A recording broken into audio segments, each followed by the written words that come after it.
Yagana, a mother of 6, has faced unimaginable challenges since her divorce from her second husband, with her 5 children from her late husband and 1-year-old son from her second marriage, was sent away by her father, leaving them to fend for themselves. For 2 months, Yagana and her children have been sleeping in front of her father's house, with effort made by neighbors to reunite them, but her father refused and later relocated to Adamawa State, threatening to harm anyone who tried to bring her back, not even her siblings in the house. Sai baban ya ce a inda haka ne dai shi da ya ba kowa makami kuma ya ɗau matakin su kashe ta idan ta shigo cikin gidan. I don't know what ensued between her and her father.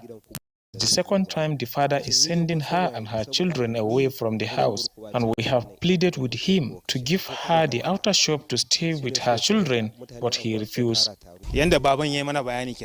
We confronted the father, and he claimed he sent her out because she hit his head with a stick and he cannot take her back.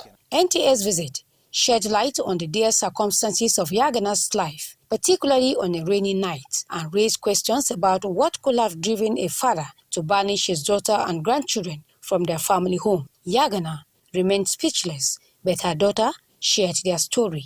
On a Salah day, upon her return from Eid prayer and was hungry, so she decided to eat the father's cucumber, which triggered his anger.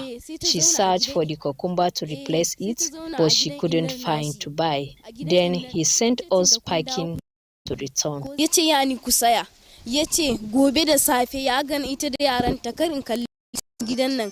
As her older children found shelter elsewhere, Yagana struggled to care for her breastfeeding son until a tragic incident occurred when she mistakenly scalded him with hot water, attempting to treat an infection, in addition to an attempt to circumcise the child with a blade.